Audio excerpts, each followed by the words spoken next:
The Dr. Oba Tashaka Show. Free your mind, and the rest will follow.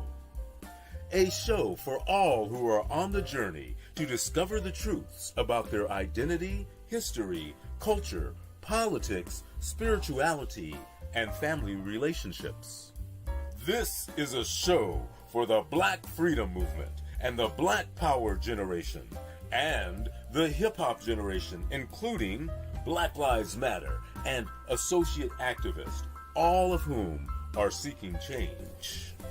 Dr. Oba Tashaka and his guest are dropping knowledge and insight from his successful organizing, research, writings, and innovative thoughts, the best of which have piped into God's mind to lift you up higher and higher. To the bosses, OGs, rappers, influencers, and those looking to evolve from the constraints of misinformation and miseducation to build a foundation for personal growth, love, and mental freedom. Check out the wisdom of the O.R. Yeah, that's the original revolutionary, Oba T, who inspired 1 million black men with his rousing speech at the Million Man March, and who continues to fight, write, and speak the truth.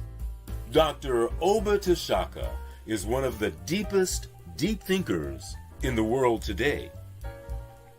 A quote by Dr. Asa Hilliard. Dr. Oba Tashaka, then Bill Bradley, was the best leader organizer in the Congress of Racial Equality, C.O.R.E.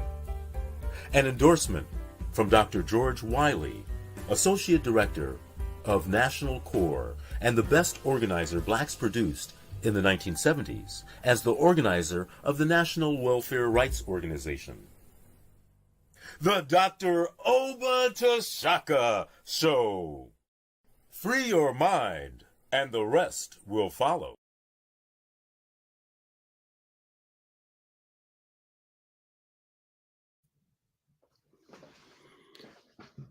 Good morning. This is the Dr. Oba Tashaka Show, and good to see you this morning. Lao Tzu and Brother Ogawa and others to come. This is another show that I hope will inform and uplift you and take you higher and higher, as that intro said. I want to thank Brother Lawrence Freelo for a lot of work he's been doing, prepping, and a lot of work he's put in, and Brother Ogawa for the work he's been doing and getting platforms up and getting viewers from other platforms, and Brother Lao Tzu. And I'm going to acknowledge some donors when more people come on, because I've been looking at the financial contributions that a number of people have been quite generous, and I wanted to acknowledge them. Before going into today's show, I wanted to focus on a follow-up news item that I covered a couple of weeks ago, which is the Amazon Island Union victory against by Amazon workers against Amazon. The reason I'm focusing on this is because this is a historic victory. It's one of the most important victories, the most important in 10 years that the labor movements had in the U.S., which is also a sad commentary for the labor movement, because if it was doing its job, it would have been doing a better job in organizing and pulling people into labor unions. Right now, only 10% of the American population is in a union. And unless people don't know, just in case they don't know, unions are essential for providing higher wages than most jobs provide without it, and providing medical benefits and retirement benefits. And those have all just about disappeared from, workers in this country. Most are doing service work and low paid. And then, of course, there's a high tech end that gets higher paid. So, one reason that I'm going back to this victory at Amazon is that unionization is a key way for the average person in this country to benefit financially and get out of poverty. And right now, most people in this country are doing service work that pays very little, and it keeps them in poverty. It weakens the family. And in fact, in Black communities now, about 29% of our people are in two-parent households, largely because people can't afford it. No finance, no romance. So unions are important, and I'm going to make some qualifications on the issue of unions. Now, I led the premier movement in the 60s up to now that dealt with jobs, that cleaned the clock or defeated major employers and got jobs for Black people especially, and then people of color. And those jobs are still there, and they were good paying jobs. But now, when the price of housing has gone up, and also the cost of living, now with inflation, the cost of food and everything else, um, you need other protections to see that people are getting good pay and benefits. So, what's important about the Amazon victory is that this victory at the Staten Island Amazon warehouse plant is scored against the largest employer in the United States, the second richest person who owns it, Jeff Bezos, who has money to take people to space. Of course, they pay for it. He doesn't give anything away free, but isn't really providing sufficient income for people to live on.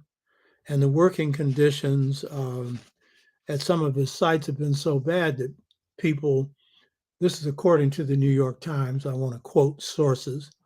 According to the New York Times, people had been limited in their breaks to use the restroom, and they had to pee in a bottle. I mean, that's how bad it has been. And so people have been under real pressure. And then, of course, during COVID, and COVID's not over, contrary to what people may think, people, working at Amazon front lines, and that means that facing, COVID and without any backup of any kind. So this victory is no small matter, and it's owed to two Black men and then their supporters. But the two leaders are Christian Smalls and his friend Derek Palmer. And these two have worked together in Amazon. Christian Smalls was fired for standing up for workers' rights and demanding that women be treated fairly. But he stayed on and he organized. And his friend Derek Palmer stayed on as a member, as a worker at Amazon, and from the inside supported the drive for unionization, and particularly supporting his friend Christian Smalls. Now, Smalls and his friend Derek Palmer were inspired by Black Lives Matter. And that's an important thing to note because it shows how movements spill over. The thing that I think is most important about what they've done is that they have organized their own union. as opposed to coming under the heading of one of the big unions. And I think that's smart because these old unions haven't done so well in representing workers. So I want to congratulate them. Anything that this show, I, or anyone connected with the show, I hope can do to support them, I'm certainly willing to do that. Now, today's show is an extension of last week's show, and judging from the viewers, it's a show that people like. And last week's show was entitled God, the Superlative Light. And the topic for today's show is the Primordial Trois, the people of the light. Primordial means first, as in first people. So this show is going to focus on the world's first people, the Trois, who came into being approximately 144,000 years ago, give or take 10,000 years forward or backward, according to mitochondrial DNA, the DNA of the mother that doesn't disappear. And according to that evidence, the Biaka Trois, the Congo, and the Kung of the Kalahari Desert are the two mothers of humanity. They are the first human beings. And it is from them that we owe both the birth of humanity and the birth of civilization. So this show is going to focus on them for a number of reasons. But before getting into more background on them and then the topic of the show, I wanted to feature some Trois music. And, you know, for African people, music is key. And we're going to be talking about the Trois,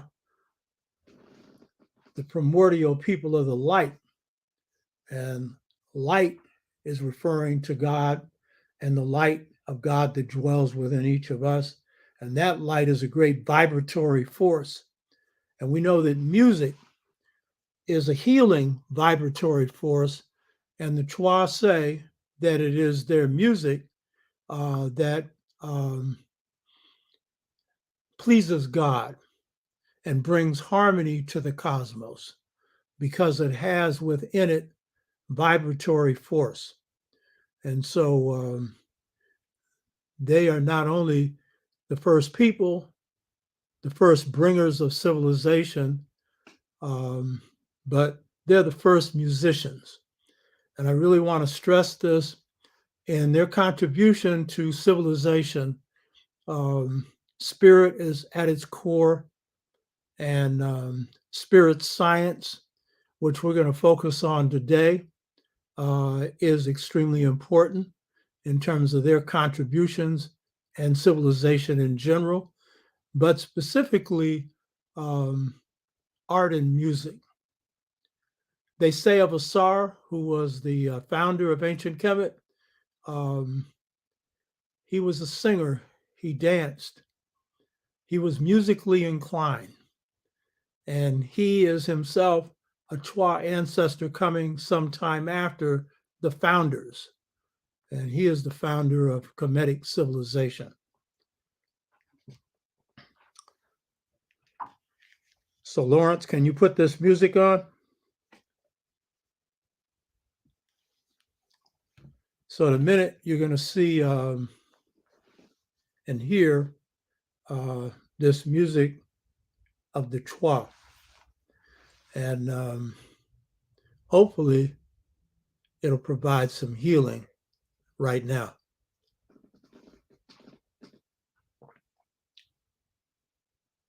And this is the music of the wind, the water, the air of Mother Nature. You know, and when you have beauty in your heart, then you create beauty for the world. And this is what they did. Got a problem?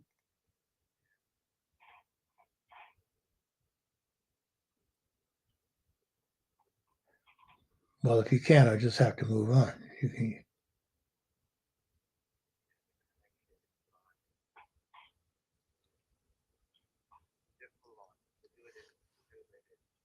Yeah, well, I'll have to tell you one. Okay. All right.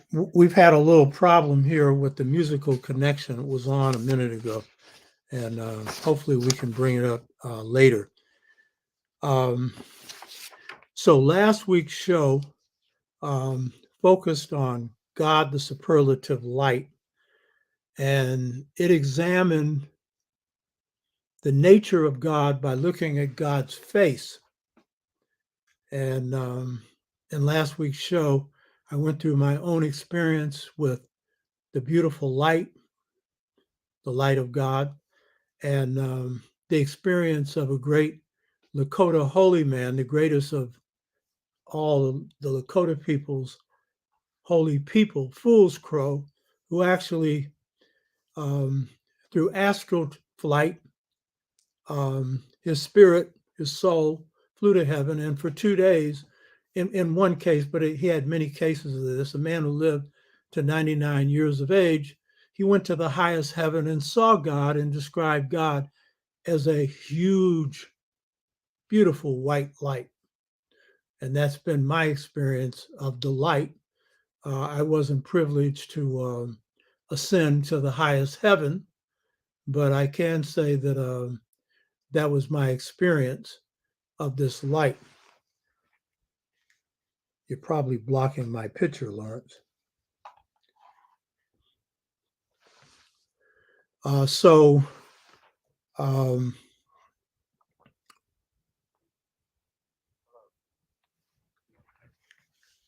I don't know if people can see me. You need to get that picture out of there. Come on.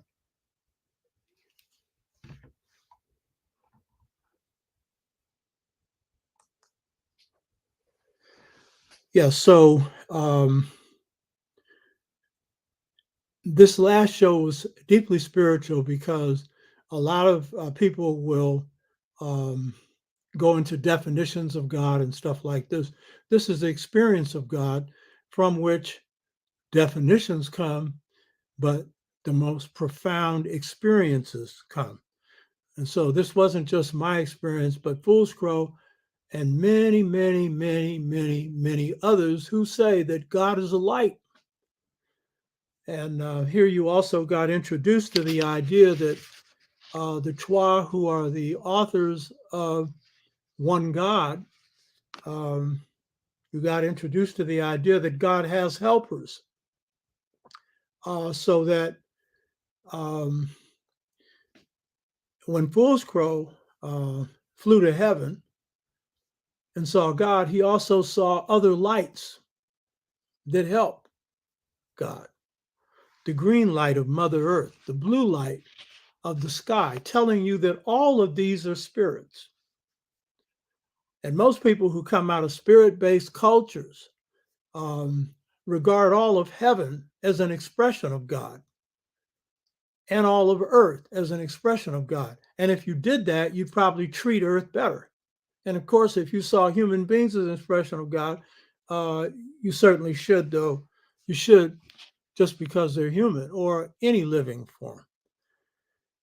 So last week was dealing with the superlative light, which means the light free of impurity, free of fault, free of error, free of untruth.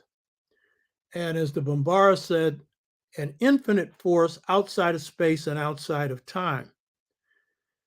So as you'll see, this definition of God flows from the idea that God is this white light, and it's perfectly consistent with quantum physics and other realms of science, all of which recognize energy as the primary source of matter, of life, and of everything else. And so the people that this show is going to focus on, the primordial Chua, God's first people, are the people of the light. And as I've just referred to, these are people who came into being approximately 144,000 years ago, give or take 10,000 years.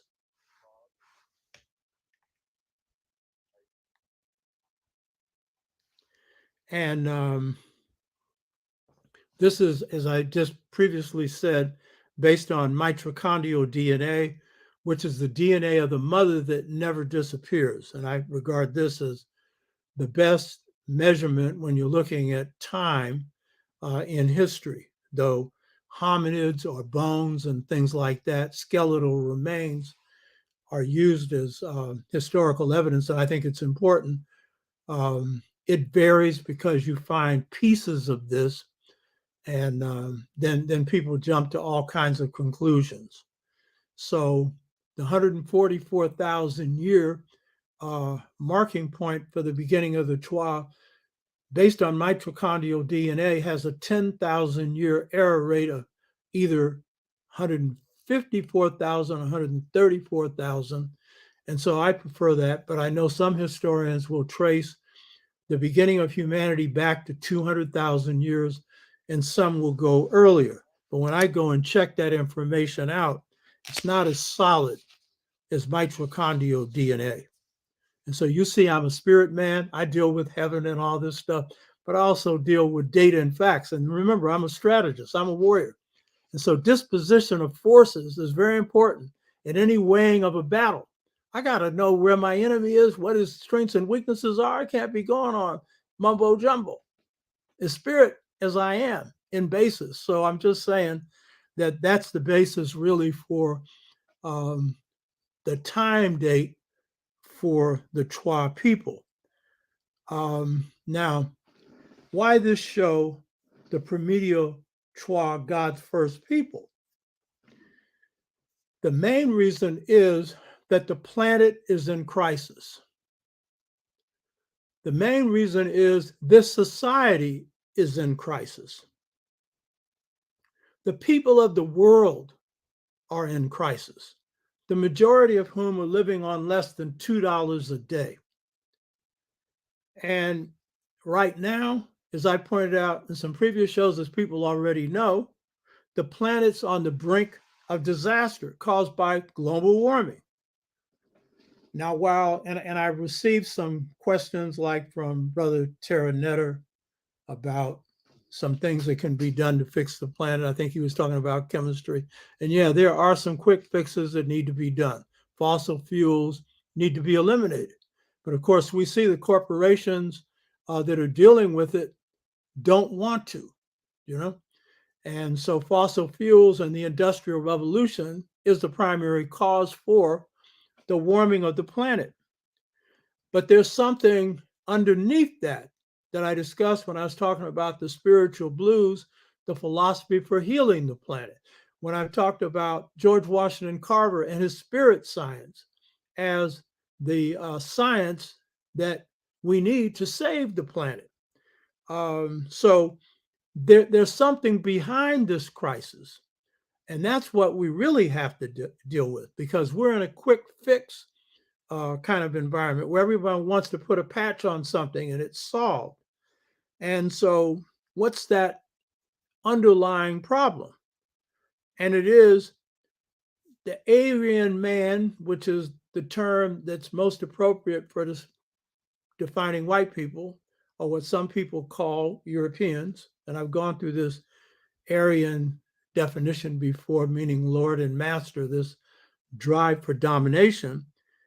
It's Aryan man's material paradigm brought to a high level by the Greeks and then others that followed them, that is based on this notion of control and domination of Mother Nature.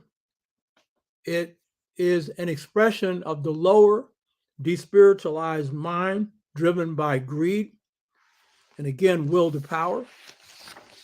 And it is a Cartesian mind. That's a man named Descartes that comes out of France, where everything's separate. Things are not tied together. And so man and woman are separate from nature. And of course, with the creation of racism, then people of color are put in a category that's in the category of subhuman and have been treated as such, in many cases exterminated, enslaved, and in other ways. And so this is also a part of this mentality that oppresses us and much of the planet's people. So if we're going to save the planet, if we're going to save the people who inhabit it, the four-legged creatures, the animate and inanimate forms, then we're going to have to change the paradigm or model, because quick fixes aren't enough. So this historical period we're living through right now is a period where the Aryan mind has reached its dead end. That is, its paradigm has reached its dead end. Because when your paradigm has brought on the brink of disaster for the whole planet, then that's the dead end. You hear me? The dead end. And so to save the planet and to save its people, the Aryan paradigm, the Aryan despiritualized, materialistic, racist, savage paradigm has got to die. The paradigm. It's got to die. And don't think it's just in white heads. It's in ours too. Not on the same level. But we've been trained, and the more highly trained we've been, then the more we're also embedded in this. But because we also carry a culture, New African in the United States, African on the continent, African Caribbean in the Caribbean, and Africans in South America, whatever, we have an alternative. But a lot of us will even debate whether or not that alternative exists, because we're not even clear if we have the culture, you know. So if the world is going to be saved from ecocide, the genocide of the planet, then the mentality that gives rise to it has got to die. Fortunately, and you see, a lot of us are into the woe is me situation now, because the signs on the horizon aren't too good. You know, you're seeing how your vote is being pushed to the side. You know, you're seeing the organization of right-wing forces. You're seeing that even when you have a bare majority in the Senate and a majority in the House, a handful of Democrats can hold up things like new voting rights laws that could at least protect you against some of the attacks on voting rights coming from the Supreme Court, that has done a lot to weaken the enforcement of the voting rights laws passed during the Black Freedom Movement. And as you see other forces not only occurring in this country but around the world, you know, you're seeing the light sentences handed out to whites who carried out an insurrection January the 6th, 2021, where there's some of them are getting a few months, most of them on average, a few months sentences, while some blacks have received 12 years. I was watching one on the Black News TV channel, which you should watch, where a brother got 12 years in prison for breaking the window of a cop during a demonstration. 12 years. So when you're seeing all of that, and then all the rest that's going on around the planet, then you have cause to really worry. But you see, when you have both a long-term view and a short-term view, and when you've been in battles and you've won, you haven't been on the losing side. And when you've studied your history of the world that's been going on right now, you'll understand. You're in the period of the decline and fall of Europe and the decline of the United States as world powers. And this is important because with the decline of political, economic, social, and other kinds of power, and of course, theirs is based heavily on military power. You see how far that's getting them in Ukraine. And it's the use of military power by the United States that has brought about the most rapid decline of any imperial power in the history of the world. The British ruled the waves for 300 years. America for 27. It's been in decline since 1972 because their behinds got kicked in North Korea, in Vietnam, in Iraq, and in Afghanistan.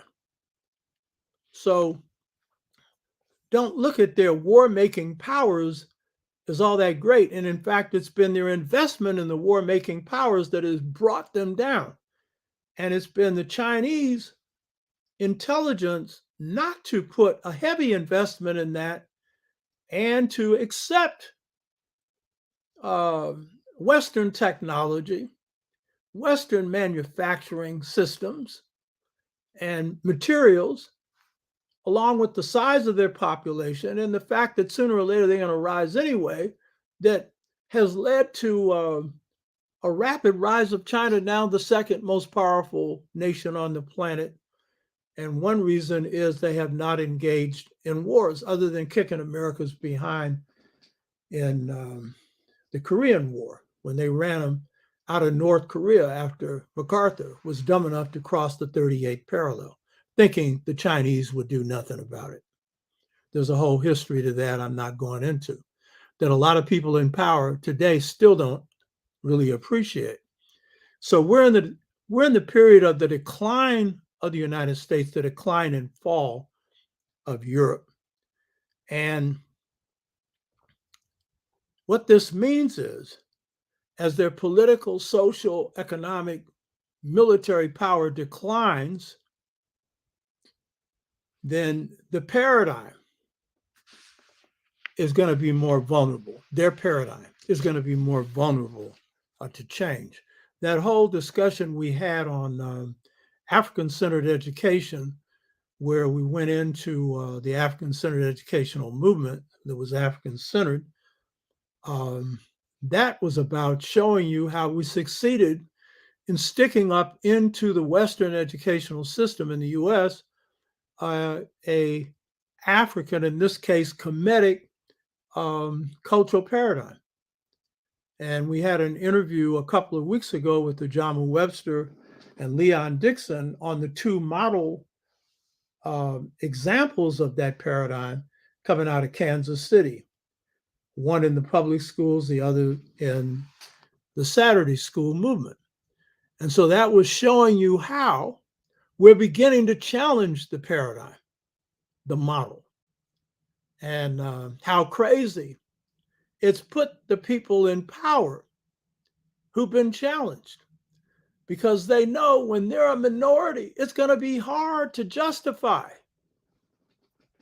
this mess that they've laid on the planet when it's hurting just about everybody except the few. And the few will be hurt too, because if the planet can't survive, how can their profits survive?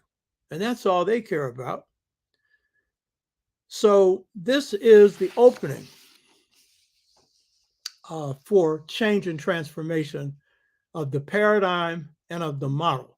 But you have to have a long-term view to see this. If you're just stuck in the mud of woe is me, and or I just care about myself, I don't really care about anything else, or, nothing can change, history remains the same. Well, everything changes. That's the law of life, change. You know what I mean? So the purpose of today's show, more than anything, is through this topic, the primordial trois, the people of the light, primordial meaning God's first people, The purpose of this show is to provide the premier model for humanity. And in doing it, to make the past serve the present. Draw from this model what you can to use it to transform you personally, your community, your families, the society, and the world at large. Change ain't going to work unless we've got balanced, holistic models for change. And the best proof of a model is that it's worked in the past. And this P.A.P.O model is the most just model that humanity has created, and it has been on the planet longer than any other model. And during its time, people lived beautiful lives. And yet it's been erased from the history books, reduced to the realm of anthropology and prehistory. So I'm a revolutionary. And as a revolutionary, I draw from the past to transform the present and the future. So don't think, therefore, I'm proposing that we go back to the past and live there now. You know what I mean? No, that ain't the point. That's an impossibility. I'm proposing what the rap artists propose when they say, go black to the future. Go not back, black to the future. Draw from the best of your past and incorporate it into your present. I do that all the time. You know what I mean? It gives you vision.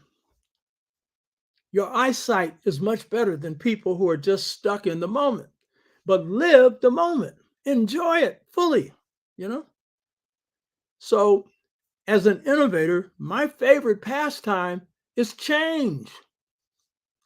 You hear me?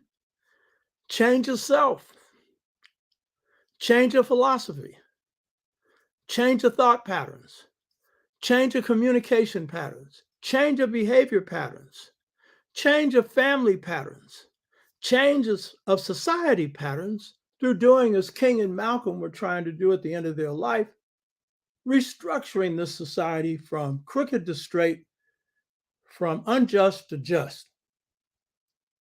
And the value we have now is we have more to draw from when it comes to drawing from those past models. In ancient Kemet, this drawing was called S.N.C.C.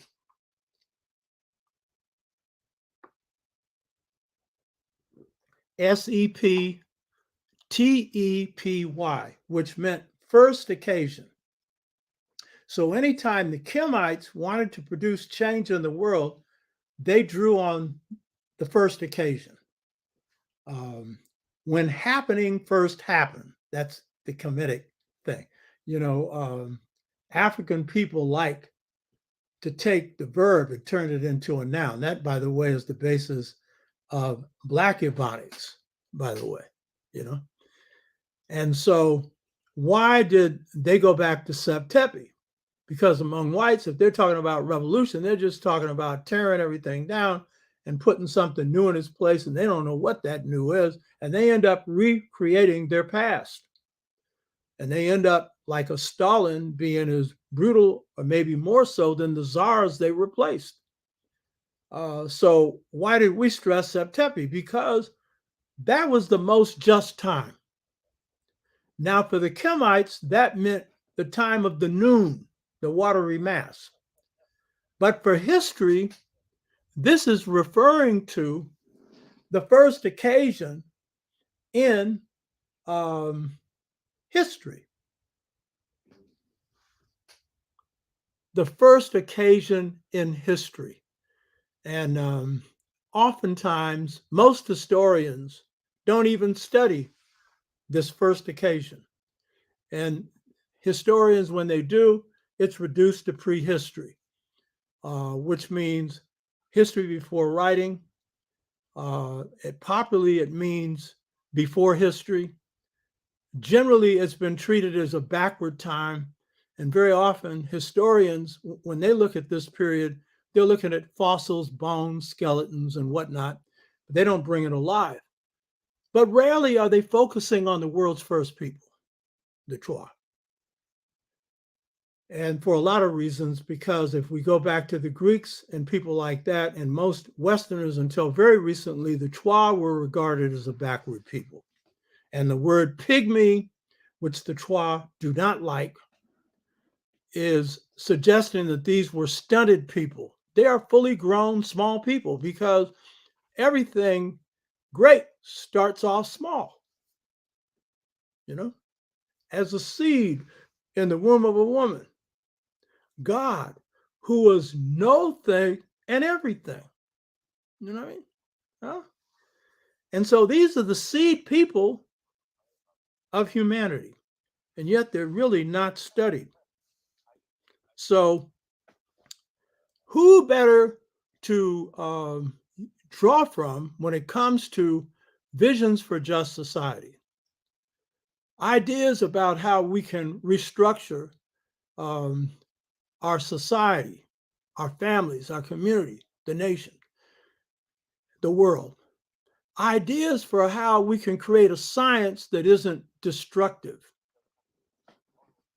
but is humane. You know, again, you're going to find that when you go back to the period in which not only the oldest people lived, but it was the longest period of human civilization, you're going to find out that it's from there that you get your best models. So this is the main reason for looking at the C.O.R.E., drawing from it, from this great past, what we can apply to today and tomorrow, both personally and in society at large, spiritually, as well as politically, socially, and economically, and other ways. Now, in the show on education, I put forward a definition of power, and it's consistent with what we're covering now. And so the definition of power I put forward is power is your thoughts that create who you are, and the highest thoughts are those that uncover cosmic truths that promote universal harmony, justice, and balance. In other words, what I was saying is that um, your power resides inside of you, and it resides in your thoughts. And the thoughts I referred to weren't just the intellectual lower mind thoughts, but particularly the thoughts of the higher mind. And if we look at God, what is the essence of God? Many things, but one is creator. And it's pretty obvious to have a cosmos as intricate as this, as delicate as this. This is no, as Einstein said, crapshoot. This is something well laid out, beyond the comprehensions of any human being. We just comprehend part of it. And so how science can avoid spirit is hard to see, except if you're caught in this despiritualized madness that the West and too much of the world is caught up in.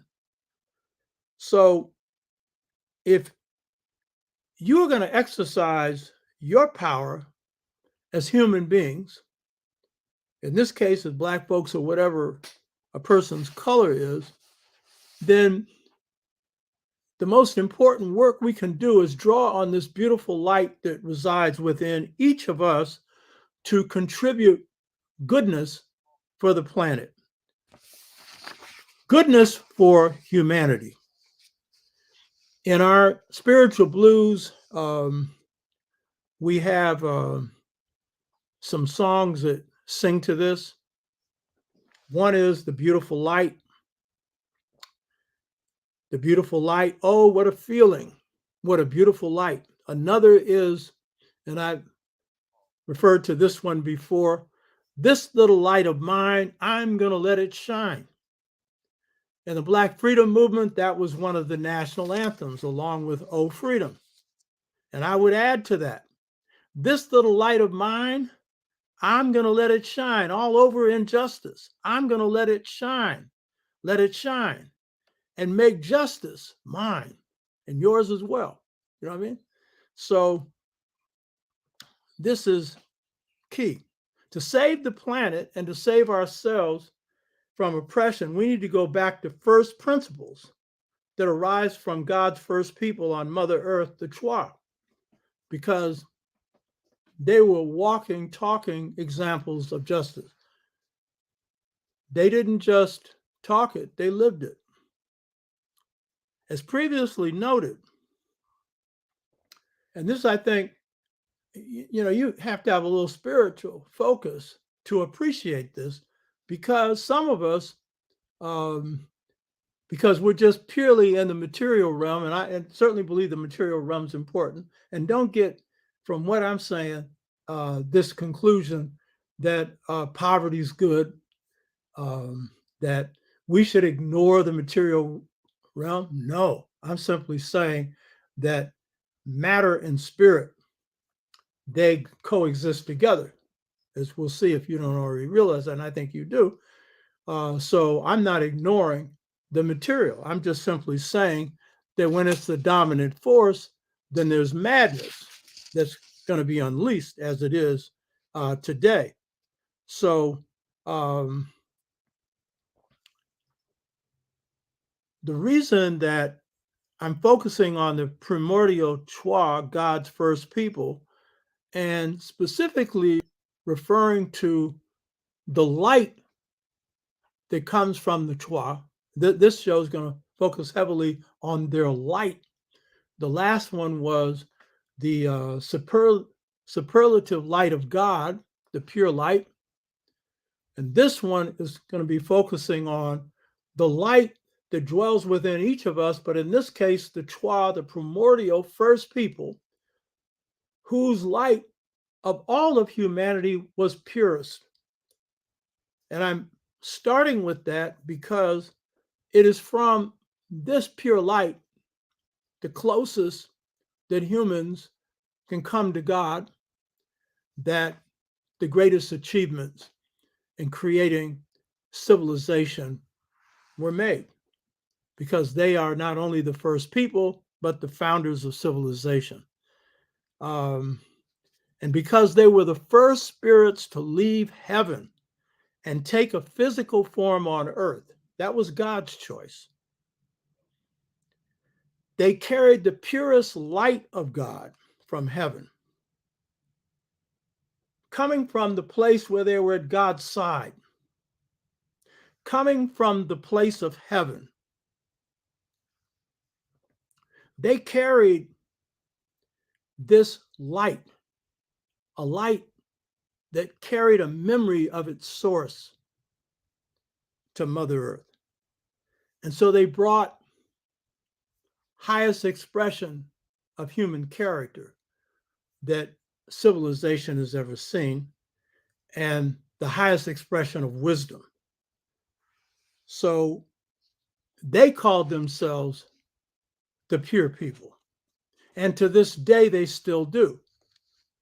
And though they have undergone some corruption, they still manifest the highest qualities of humanity. Now, the individuals coming from all groups, and in this case from African societies, that manifest that. But here I'm talking about the civilization as a whole. We're going back to root. And I also want to stress this. In African culture, wisdom is always associated not just with the elder, but with the elder who is the first to have received wisdom from God. All African civilizations put the stress on this. The Bambara,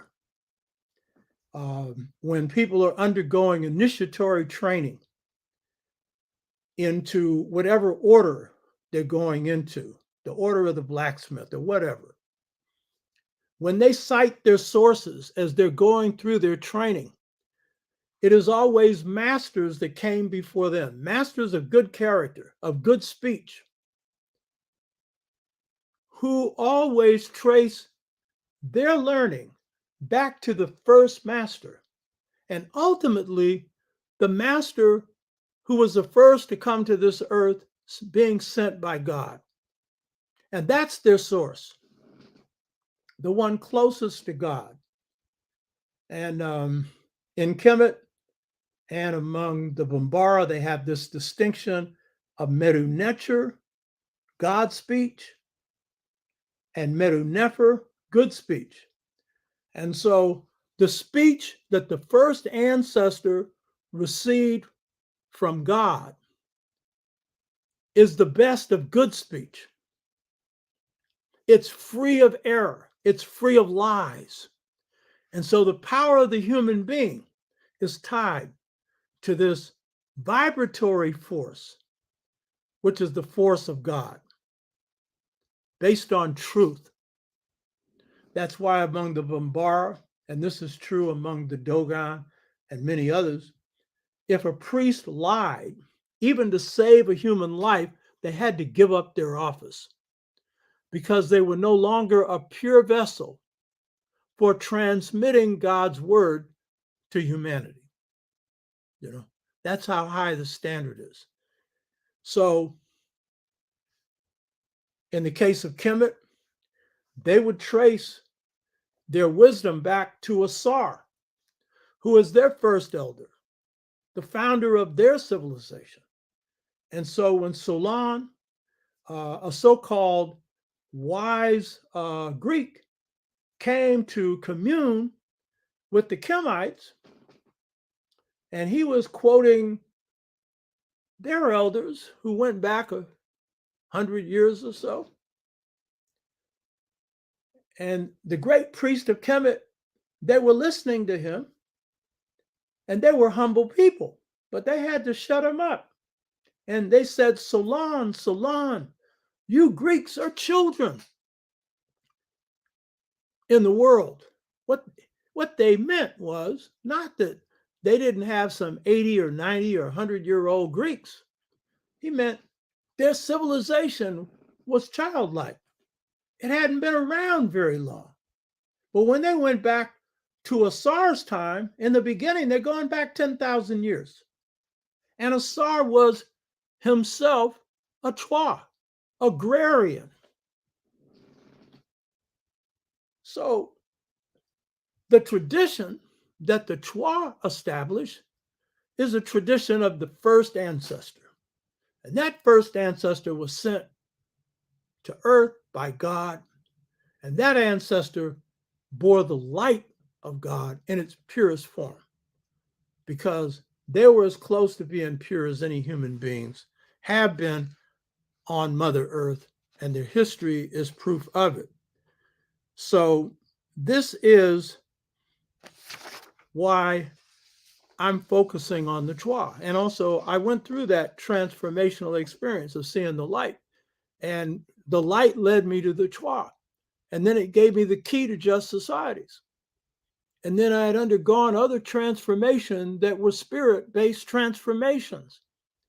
So you can call me the Twa man if you want to, you know what I mean? I mean, John Henry Clark and I would have conversations, and one of the things that I agreed with him on was that, you know, I like Kemet, I like the Yoruba, the Sante, various African civilizations, but as he said, and I didn't get this from him, we both agreed on this, we're generalists, meaning I like all Africa. And I like African people all over the world. And then I like world history and stuff. There's a lot of stuff that I like. But I'm not just focused on one African people. But if there is a foundational people that's central to me, it is the Twa. Because they're the most righteous, the most just, the most pure. I'm not impressed with 10 stories. I'm not impressed with somebody's name just because they're known. I'm impressed with people's character. That's what impresses me. You know what I mean? And of all the beauty that I've seen in human history, these Twa manifest the highest forms, and a lot of what was a key and still is the key to their greatness can be replicated today. Not exactly. We're not going back to the hunter-gatherer stage. but in general. You hear me? And it's all about the elevation of humanity to the highest level possible, to the level of truthfulness. You know, we had a brother on a little while back on Muhammad Ali and David Imhotep, who was his personal nutritionist and was himself a boxer, a football player, and what little guy. Got a couple of PhDs and stuff. What we both liked, and I think most of humanity that likes Muhammad Ali, what they liked more than his boxing was his character, this noble character that he had. And it was this quality that enabled boxers who had been knocked out by him to praise him, including George Foreman, who used to be able to hit somebody like it was a tree trunk and found himself being knocked out when he, fought him under the sponsorship of one of the most corrupt leaders in the world, Mobutu, in the Congo. You know what I mean? But the one thing he could do is smile and talk about what a great man he was. It was his character. And this is why I think that the Twa are so important for us today, is because of the kindness that their civilization has brought to the world.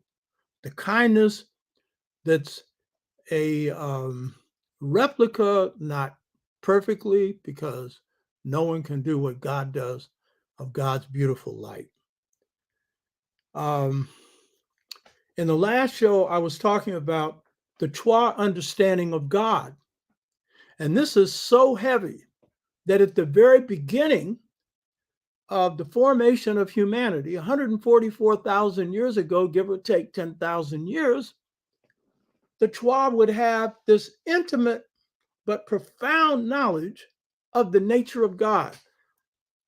And this also shows that for the Twa, there was no separation between their idea of God and science. And I call this science, the science of George Washington Carver, a spirit science. And so they said, and I'm repeating what I said last week, God possesses the totality of vital force, of which God distributes a part to all his creatures, an act by which he brings them into existence or perfects them. Now take the he out, that God brings into being and perfects them. So what's this saying? That just as last week I was talking about God being this beautiful light, that light is many things. And of course, it is the life that sustains all life forms, animate and inanimate, visible and invisible. You know, it's the source of all of it. And this source is the superlative light of God that dwells in everything that God creates.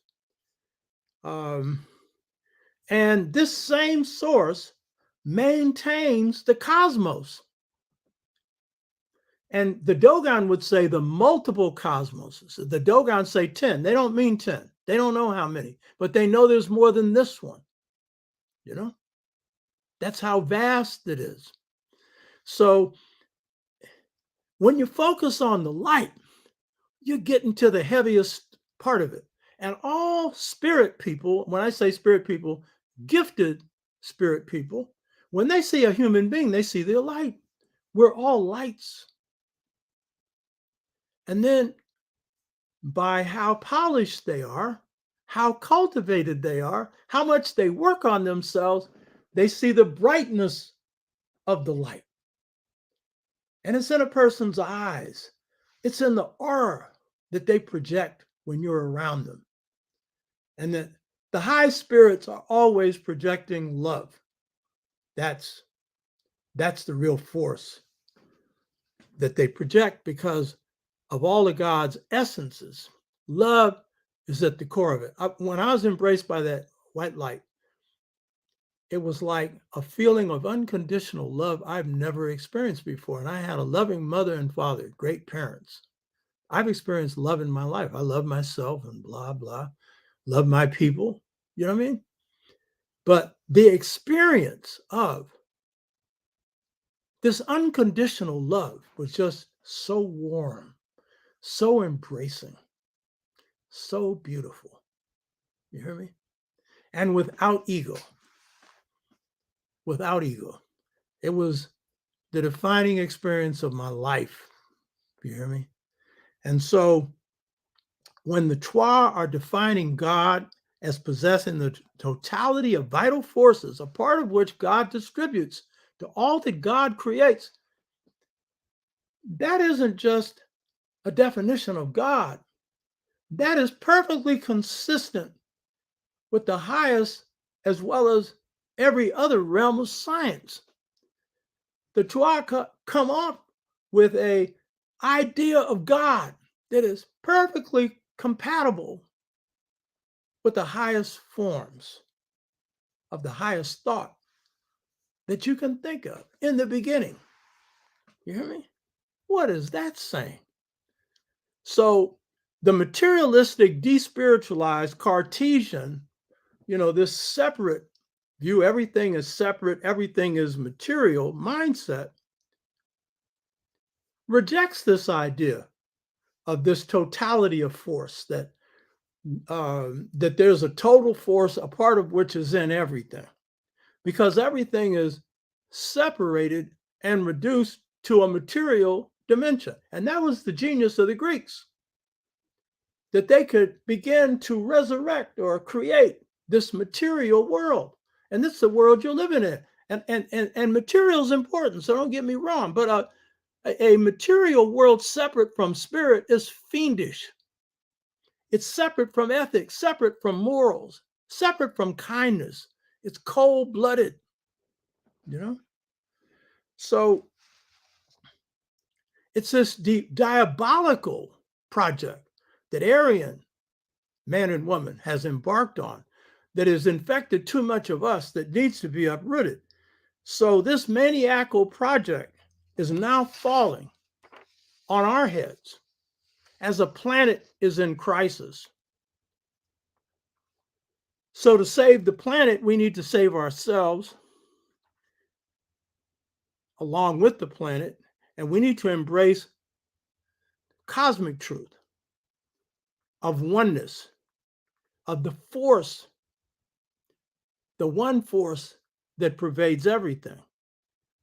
Quantum physics is a master science of the sciences, and it's reached a dead end. Why? Because it lacks a philosophy of wholeness that describes what it is, describes its purpose, describes its dimensions, describes its beauty.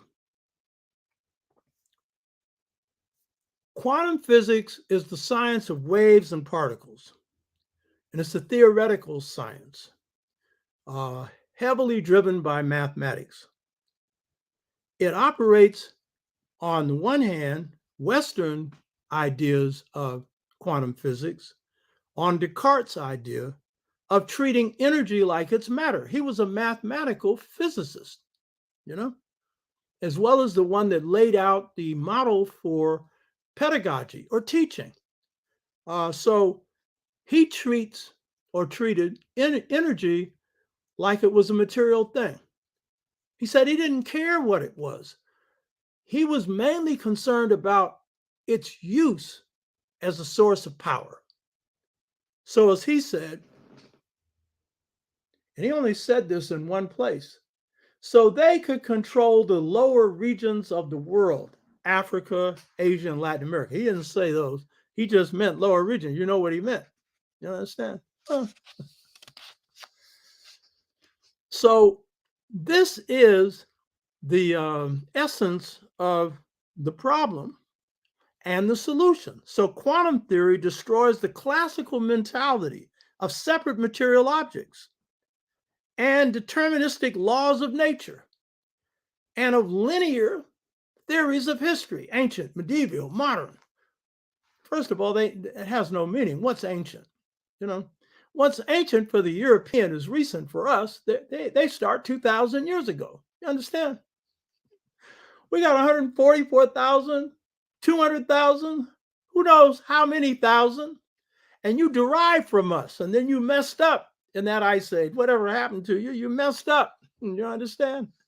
You got off course because it was those C.O.R.E coming out of the Kalahari Desert, the Coon people that during the worm glaciation, where it gets a little warmer during the ice age, who migrate into Europe. And then when they get caught in the cold, they transform from black to light.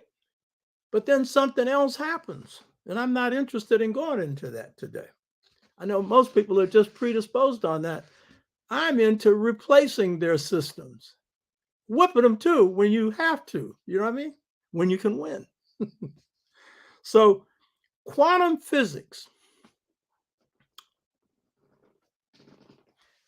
if it's going to have any kind of meaning for humanity, it's got to have a paradigm, a model, a philosophical orientation that can explain what it is and require that it be used in a humane way.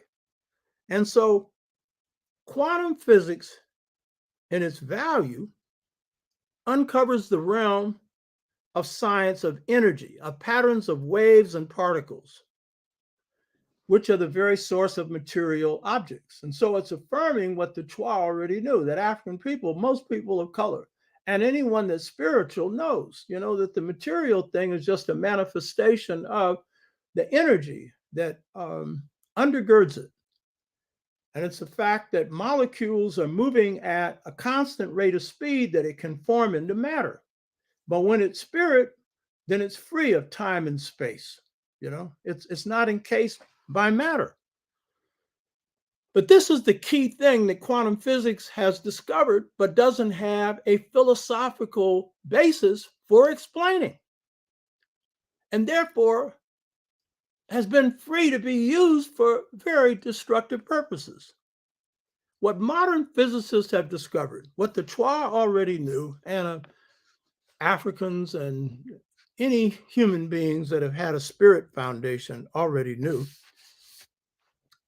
they have uncovered what the C.O.R.E said when they talked about God being the totality of forces, a part of which God distributes to each, whatever it is that God creates. They have discovered that there is a basic oneness of the universe. A oneness of the universe. The universe can't be separated into individual parts. Though there are parts, the parts are always connected to the whole.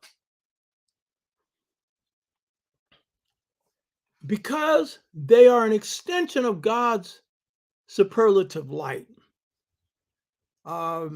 We're all, as we often say, miniature universes in the larger universe, yet we don't have the system that explains it. Quantum physics does in general. Astronomy, astrology, or astrophysics is a system that really explains that for human beings. And that's extremely important, but a lot of us have been spookified out of it. Spookified, that's a new word. We think it's mumbo jumbo. The Catholic Church has played that game on you, and so you don't know it. Best system of character analysis on the planet. And I'm mentioning that now because that's a realm we're going to get into today on another level. So the cosmos is one. So this material view of everything being separate is jive. And when you accept it, you become mechanical. Or as Oswald Spengler, who was the author of Decline of the West, Hour of Decision, Man and the Techniques, I like him because he was the first one to write about the decline of the West. And his books were banned in Europe for over 30 years. You know what I mean? He called, and of course, I think he was drawing from Nietzsche, he called Western man and woman bridge builders. He said, give up on making music.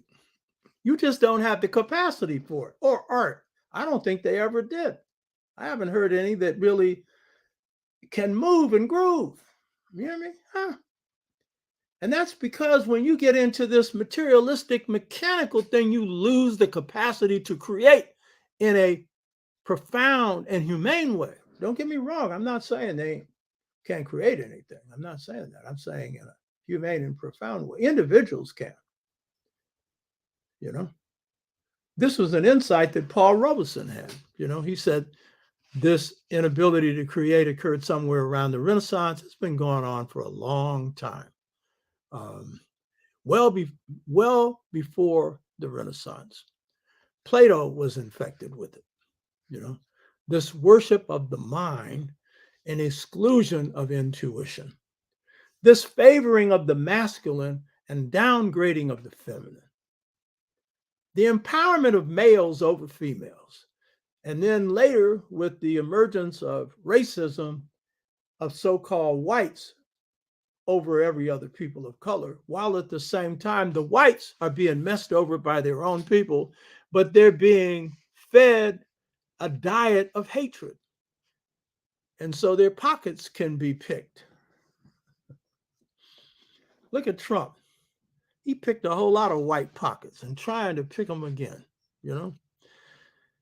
So if quantum physics is going to get out of its dead end, it has to be restored to a spirit science that draws from the totality of forces and understands the meaning of force, unlike Descartes that didn't care to know, and therefore understands that its source is God. At the source, it's good.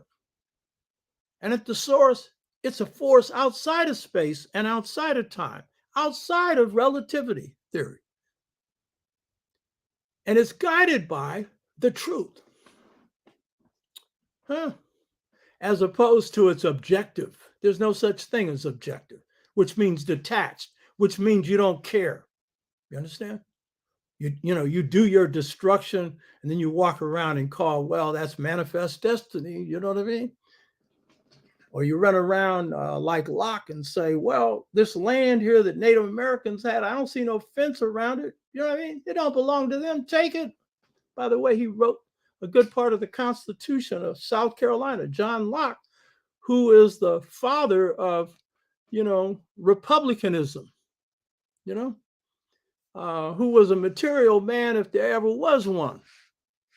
And one of the deadest books you could read is the Second Treatise on Government, yet it's had more impact on Europeans and on the world through providing the model for a republican government, which is a model for controlling people, but giving them the illusion that they have power. That is the nature of this game that they're playing.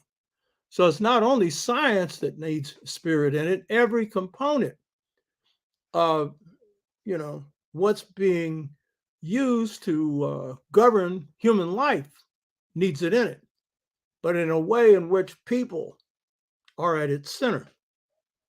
The justice of people, the care of people, the kindness expressed towards people. So this system draws from this beautiful light, and the truth and justice is key. And the Trois are manifestations of it. I pointed this out before. They are the authors of Masouri, Maassouri, which is the root of Ma'at. It precedes Ma'at. It means straight, upright truth, justice. And they are the authors of this because they are the expressors of it. They lived it. And so it is this expression that is at the foundation of Kemetic philosophy. And it is this expression that they lived, that the Trois lived, that put them in the zone of oneness, the zone of unicity. We're not in that zone anymore.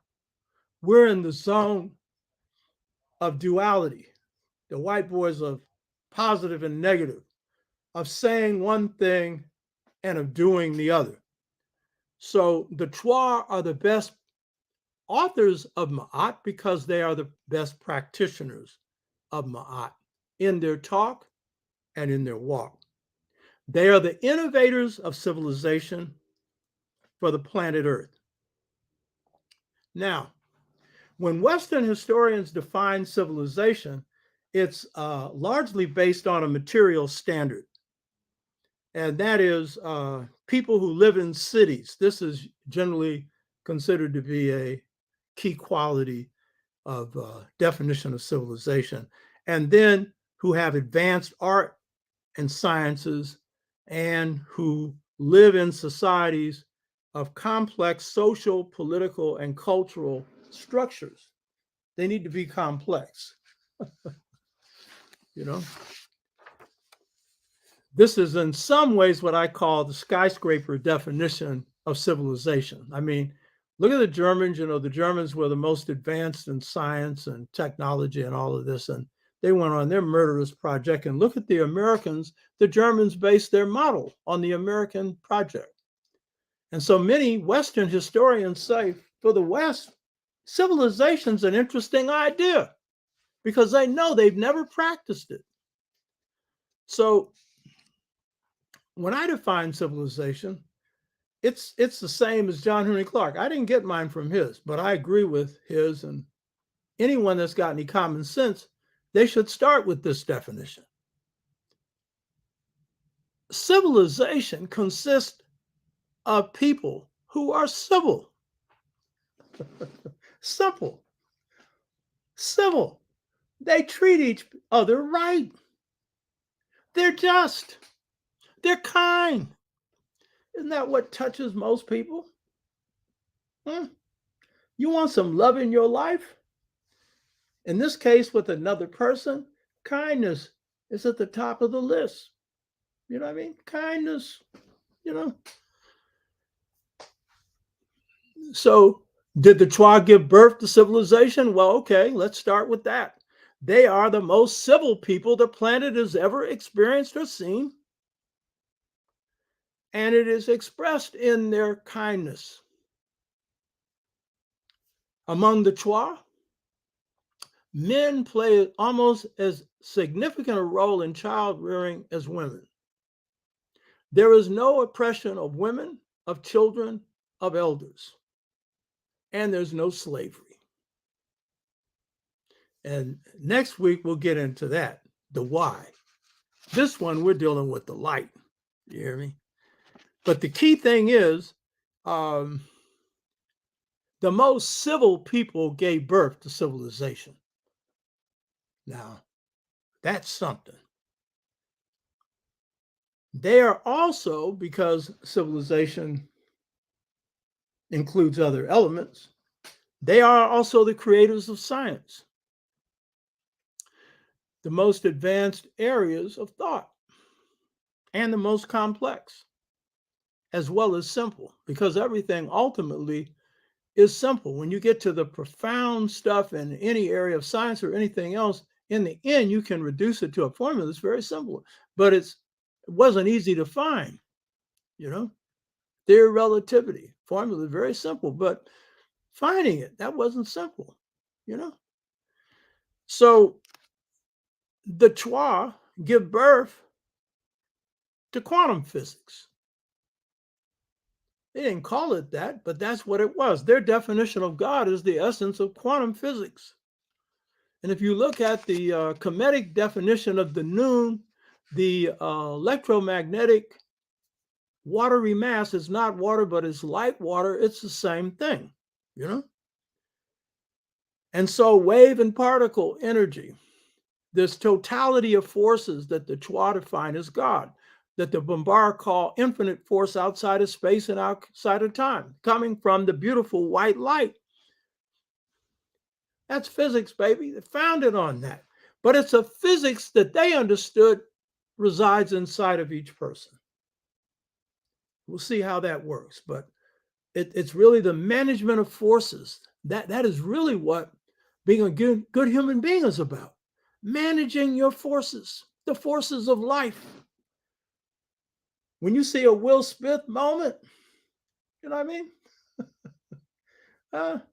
Where somebody just jumps up and does himself in the presence of the world at a time in which he's going to get the honor of his life That's an expression of internal forces that haven't been managed. And those internal forces have been eating that person up for a long time. And at his high point, it brought out his low point. And that's the nature of life. You hear me? And in case any of us want to get in judgment on him, look at ourselves. How much are we in command of our own internal forces? Because for the Bambara, Ma is the ideal human being. And who is that human being? It is usually a silent person that doesn't speak a lot, not like me running my mouth. But guess what? I'm an extrovert in public and an introvert in private. You don't see me when I'm at home. I don't talk a lot. You know, partially, you're reviving your forces, but partially that's just because you're communing with yourself. But the key thing is, if we're talking about the totality of forces, and that is in all of us, the God that's within all of us, then being human and humane is being able to manage those forces. And that is a life process we all go through. And we will have crisis in our life where we'll be tested and we'll find out we're not the master of our forces we thought we were. That's what drove me to the 15 months of, seclusion and looking at myself. And then the reward of the great light of God. But there were forces I wasn't managing. Right. You hear me? And I thought I had everything under control. Nobody's got everything. And first of all, it ain't control, but balance. I didn't have it. And still working on it. So this is the nature of the people who give birth to humanity, the people of the light. As you will see, the C.O.R.E are the authors of civilization and continue to be artists. And they are the people who are the people described as those who are the ones who do the dances of the gods. In fact, every domain of C.O.R.E civilization is spirit-based, and what has generally been left out by our own historians, let alone by whites, not all of either, but in most cases, is the fact that all of these ancient and traditional African civilizations were first and foremost spirit-based. If you look at Kemetic civilization, every domain of ancient Kemetic civilization and of dynastic Kemetic civilization, except for an erosion that begins after the 18th dynasty, after you've had the Hyksos influence, they've been thrown out.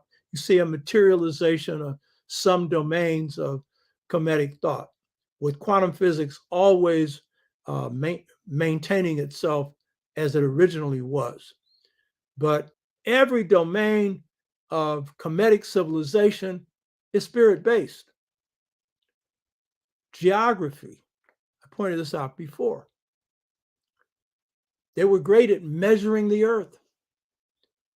How did they learn that? By measuring heaven. The paintings in the areas where the dead were buried were invocations to God, to the spirits. Astronomy, astrophysics, what was that about? Setting up dates for the proper worship of God. You hear me? Every domain had a spirit core, and that's true for all African civilizations. And that is still a part of your heritage. The African, wherever he is in the world, spirit is at the top of his or her being. Spirit. You hear me? That's your heritage. You may have put it into jars that look a little different. You may give it another name. You might call it religion, but in the essence of it, it is the spirit, that light that dwells within each of us. Next week, I'm going to deal with how this plays out in society. But right now, I'm dealing with the light. So Because the Twa are the world's first ancestors, they are the first spirits to leave heaven. They are therefore the most creative because they are closest to God's mind. And of course, as we go back further and further, their antiquity, that is, their connection with God at the very beginning, endows that civilization with a creative imprint that no other people have ever seen, though others draw from. That includes African people. So the key thing is Twa societies unified the celestial and the terrestrial. They brought them together. And this was reflected in their purity. This is the real key thing. The reason that George Washington Carver was such a master scientist was the pureness of his spirit. And that left him open to all kinds of creative vibrations coming from God, as he called it, thinking God's thoughts, because he was open. And it was his humility that was the key to that. And that is generally the requirement for real creativity. So living in this domain is something. Going back 144 to 154,000 years or earlier, if they're right. So when we're talking about, well, so what can we take from the Twa we can use today? The mindset, baby. The mindset. Remember that piece that I did on making the logical mind the servant of the higher cosmic mind? Today, we have to work on that. You hear me? The Twa came here endowed with that.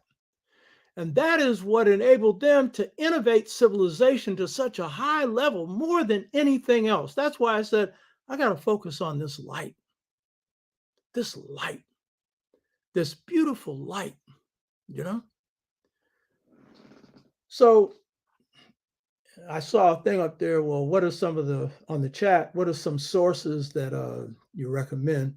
Well, one, I recommend you read The Integration Trap, Generation Gap Caused by a Choice Between Two Cultures, because I go into this in detail. And then there's some others that I'll cite at the end of this, one or two. But this is an example of Twa mind power that manifested recently, which is an indicator of the profoundness and the heaviness of it that goes back to the beginning, that had to be even heavier. So in my book, The Integration Trap, Generation Gap Caused by a Choice Between Two Cultures, I give a 20th century example of these Twa powers. And this comes from a priest named Father Trilles, Trilles, a white priest. And he's referring to a 3-day trip that he and his other brethren, who are French, speaking French, a language that the Twa didn't know. He's speaking of the trip that they made for 3 days to reach this place where the Twa were encamped. And he speaks of what the Twa knew about the trip the whole time, and they didn't have anybody on the trip with them. They were hundreds of miles away. But because of their clairvoyance, they knew every word they spoke. You hear me? Their higher mind. And we have people today that have those powers, but they're rare and exceptional. It's normal among the Twa. You hear me? And so this is Father Trilles' description of the Twa powers. He said, they are endowed with clairvoyant and telepathic powers of a superhuman order. Superhuman. You get that? We're talking about qualities of civilization, huh? Highest mind. I think that would fit. Just might put you in an exceptional category, but for a whole people. Now that's really something. And so as he gives an account of this trip, the reason he draws the conclusion that they have these clairvoyant telepathic powers of a superhuman order is because of what the Twa knew about the trip. you know. So one of the people on the trip was Monsignor Roy. And when he arrives at the Twa camp, it took them 2 days to get to, a Twa elder tells him everything they talked about during those 2 days. And of course, Monsignor Roy is saying, "How did you know this?" He said, "Well, I looked through my magic mirror." Well, one of the ways that the Twa, express their telepathic powers is through um, a polished piece of metal, but more often through water, often a bowl of water or some body of water. And they're able to see into the future or into the past. And this is common. You find this repeated over and over again. And when I go through their medical thing, you'll see how it manifests there. So, according to Trilles, and I'm quoting him, quote, "The Twa elder recounted the events of Trille's trip, including the precise details of the conversation held between the Frenchmen, whose language the Twa didn't know." By the way, the average Twa, this is true of most Africans, speak many languages, and the Twa speak many. But this isn't because of their telepathic power. This is because of their culture. Dr. Obenga speaks 10 languages. His mother spoke 4 or 5. This is common with African people. By the way, this kills the notion in enslavement. You couldn't communicate with other Africans because they came from different parts of Africa. Guess what? Africans speak a whole bunch of languages. Guess what? And guess what? They came in with a common culture and a common humanity. And the most important thing they had in common was, guess what? The light. Huh? That was their greatest power in their war of resistance on the plantation. It's the greatest power that you have today. So, Monsignor Roy is amazed. How can they understand what they're saying when they don't even speak our language?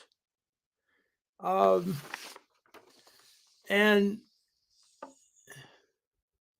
his conclusion was, "I was absolutely stupefied," which means there's no explanation for this. Well, guess what? This is the nature of the first people. They're carrying God's light. They're carrying the higher mind. Not as pure as God's, but the closest humanity can get there. And I want to stress, there are human beings that have this capacity today, but very few. You hear me? So it's this mindset, this higher mindset, that is the key to the Twa being able to birth civilization at its highest level and maintain it for a good 130,000 years. You hear me? Now, there are 2 areas that I'm going to focus on here. The Twa give birth to a whole lot of things. I'm going to just focus on 2. I'm going to focus on medicine and astrophysics. Medicine and astrophysics. You know what I mean? There's a whole lot more than this here, you know?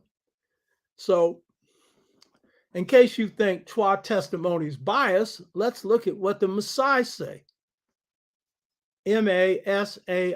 The Maasai are these real tall people, who are hunters. My watch here, that's a carving of the Maasai right there. It took the Makandi carvers in Tanzania a week to carve this with a knife.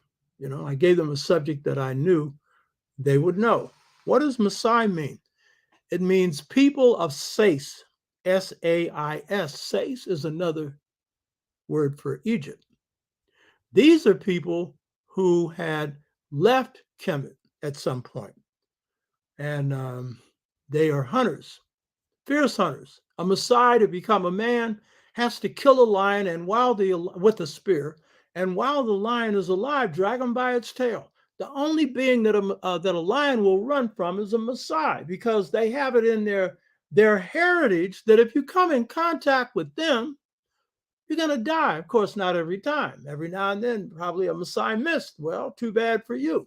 But most of the time, they didn't. And the Maasai believe all the cattle on the planet belong to them. So if you got any cattle, keep them away from the Maasai. And I spent time in East Africa, and the Maasai get on a bus, they don't pay no fare. You know what I mean? They're some bad people.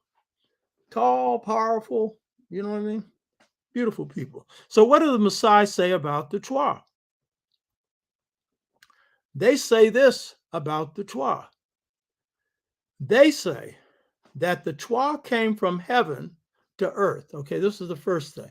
All Africans recognize that the C.O.R.E are their ancestors. Coming from heaven, that means they're the first people. And then they're very precise. They say they came from heaven to earth 20 miles southwest of Nairobi, Kenya, which is the place now. In ancient times, it didn't have that name. 125 miles northwest of the Olduvai Gorge. Olduvai Gorge is very important because this is where the old hominids are found, the specimens of not just Homo sapiens sapiens, but ancestors to them that go back millions of years. And then he says, and the Maasai say, and they came 500 miles east of the Mountain of the Moon. Now, the Mountain of the Moon is the sacred place that the Kemites referred to as the land of the spirits. That was considered to be the sacred place for the Kemites because that's the land of their ancestors, the C.O.R.E, who are their founders, the Anu, who are C.O.R.E. So, according to the Maasai, the first ancestor of the C.O.R.E nation was a man named Ife, E-F-E, who's regarded as the civilizing hero for humanity and, of course, for the C.O.R.E nation. Now, when I say nation, the C.O.R.E have never had kings or queens, armies, or anything else. It just means the common culture that, makes you C.O.R.E. So Ife is credited with transmitting God's truths, the truths of love, of kindness, of justice, of wisdom, and then the various truths that enable you to carry on a civilization. Now, for the Kemites, the equivalent of Ife is a C.O.R.E. And a C.O.R.E is, again, a C.O.R.E person at the agrarian stage, whereas Ife is a hunter-gatherer, which is the oldest economic system in the history of the world. And so a C.O.R.E is the founder of the Anu civilization. He is the first pharaoh, and he is the civilizer of the Kemetic people. He introduces them to all the elements of civilization. And of course, he has helpers, Tehuti and others. And then he carries this wisdom throughout the world, introducing the world to civilization. Now, the Maasai, other Africans, including Dr. Obinga, who comes from people in the Congo who speak Lingala, and he taught that at San Francisco State, they all say that they learned medicine, the science of medicine, from the C.O.R.E. And we know that among the C.O.R.E, the medicine people, the doctors, wore leopard skins. We also know that among the Kemites, the priests who were doctors wore leopard skins. And these were the healers. Now, the Maasai identified the divine doctor as a C.O.R.E prophet who was called Mwelya, M-W-E-L-Y-A, M-W-E-L-Y-A. Maasai doctors say they received their first training, their people did, from Mwelya. And they sing songs and parables about this first teacher, even when they're getting tipsy with honey wine, you know, because what's more important? That if you're sick, you can be healed. This is one of the most important sciences that you can introduce for the goodness of humanity. And this is the key point. Twa medicine is tied to this higher clairvoyant mind. This is real key. And some people will have trouble with this, some on this show will not, because they understand something about it. But Western medicine is the only medicine that keeps spirit out of it. It treats just the body. That's all. You know what I mean? And that's also true when it comes to psychology or psychiatry. They're good at giving you some drugs, some medication, but not at all good at curing you of an imbalance, which is what a mental so-called disorder, and they call it mental, when in fact it's a whole disorder, spirit, mind, and body. They only know how to deal with the mind. They can diagnose at least the behavioral part of the problem, but they can't provide any real healing. Whereas in Africa, Asia, Native Americans, they can do the healing. You know what I mean? So part of the Chua medicine is spirit. Part of it is plants. Part of it is medicines of various kinds, and other forms of what the West would call magic. So part of their medicine is tied to prophecy and their ability to use prophecy as a part of the healing system. So this sounds strange for Western medicine, which treats only the body, only the material, just as their science does.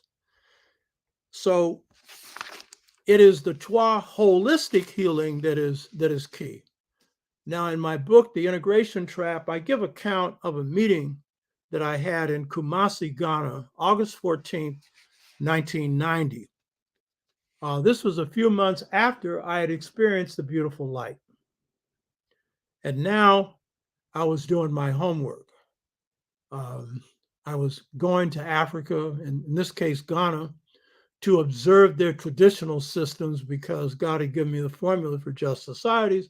And I could see how it played out, but I wanted to see it in operation. So I was in villages watching how these systems work. The Asante Hina, Santewa. Asante Hina is the king, Asantewa is the queen mother. Got to see village justice being administered and so forth. And then I had studied Asante systems. And when I came back, I consult with Professor John Henry Clark. And so on August the 14th, 1990, I'm in Kumasi with my first wife. And it just so happens that the hotel I'm at is a place where Leonard Jeffries, Rosalind Jeffries, Wade Nobles, and others, they were staying. They had done a trek across a part of Africa. They had a breakdown, their car had broken down, they had some drama. And so this night, when I'm in this hotel, here comes Dr. Leonard Jeffries and Dr. Rosalind Jeffries. And they are both two beautiful people. I've had him on the show a couple of times, and his wife privileged us with a short presence. And this is one beautiful sister. She's an art historian. And so I'm sitting in the lobby, and in they come in with the greatest healer in Ghana, Queen Mother Nana Osai. And so I run up to my room and get my tape recorder. Saying, I'm going to tape this. You know what I mean? My wife was laying down. She didn't have time to get up. I said, yeah, too bad for you. I went down, and Wade had his tape recorder too. And so who is this woman? She's the greatest healer in Ghana at that time, who healed people from nervous disorders, specifically epilepsy. Now, this goes to another level of the C.O.R.E and their healing capacities. There are C.O.R.E spirits called Emotia, Moetia, Moetia. Dr. Nobles has actually seen one. Emotia are 2-foot tall entities. I call them entities because when the Queen Mother came in, I asked her, because she explained how she gained her healing powers. And it was when she was 8 years old, she went to the river near the forest and disappeared for 8 months. And during that time, the Emotia telepathically trained her. They didn't speak a language. It was telepathic speech. And they trained her in the art of healing. And in this case, healing people with epilepsy, which she had an ability to do. And so when I heard this, then I asked her, I said, were these spirits or humans? She said, humans. Well, they were actually spirits that could manifest as humans. One of our viewers asked, how do you get into that realm? You know what I mean? That was Lao Tzu. He asked that question. And well, you do it when, for example, your spirit is leaving your body, say in the dream state. That's one way, because the spirit is outside of space and outside of time. But these are spirits that could manifest themselves in a material form, though they were spirit. And when I asked the Queen Mother, were they spirits or were they matter? She said matter. But the fact is, they were spirits that materialized as matter briefly. And as matter, they could defy time and space. So they could come through a wall, for example. Wade Nobles saw that, in case you think nobody's seen it. And one of the signs that they were not, permanent humans, they were moving between the spirit and the material world, is their feet were turned backwards. But they had the great gift of prophecy and healing. And so 8-year-old children, certain ones I think that were picked, that they saw certain things in them, they took them through this training at that time because they're more open, they're younger. And 8 years, this is interesting because the number 8 in Kemetic and Yoruba, particularly Dogon thought, 8 is the sign of ancestors. Generally, when they're looking at a family line, it's 8. It's a number of 8. 1, 2, 3, each one representing something. 8 is also the feminine number 4 times 2. It symbolizes life. 8, life. So she came out of that with extraordinary healing powers. And they were brought on by her going into a trance where she became unconscious, and her daughter or whoever she trusted is the person who would translate whatever came to her in the trance, because she's unconscious. And when she comes out of that trance, then she's able to provide a prescription for whatever is wrong with the person and ways to heal the person. Now, I had a class in the 90s at San Francisco State where I was telling students about this, and one of my students was a Filipino. And she came to my office after the conversation, and she told me that her grandmother had the same powers, and that in the Philippines, the same thing happened, that children at 8 years of age who were near the river, close to the forest, were taken away for 8 months and came back with extraordinary powers. So I said, what powers do your grandmother had? She said, I don't know. I said, well, can you find out? She said, what I can do is I can talk to my mother. So she came back a couple of days later and told me that the grandmother was trained pretty much the way that the Queen Mother in Ghana was, and that she could prophesize through a bowl of water, the same as we talked about before. So what this is saying is that the emotion are spirits there to help people, to help them further their lives. And generally, what I know about the Moshe, they're not there for money. They're there out of kindness. And so this is another level. And this is also suggesting something else, that the Chwa come in as the world's first human beings, but then they are embedded in the spirit legacy, the ancestral legacy of African people and of the world. And therefore, they are the spirits that surround you, the spirits that can empower you. You know, they're playing that role as well. The Chwa also know the healing properties of plants and communicate with plants the way George Washington Carver did. A Frenchman by the name of Jean-Pierre Hallet, Hallet, had serious injury. This was in the 20th century. And a Chwa elder whose name was Mutuke, Mutuke, administered surgical treatment using natural drugs. And he cured this Frenchman of what was otherwise a fatal wound. And he was also suffering from a fatal fever.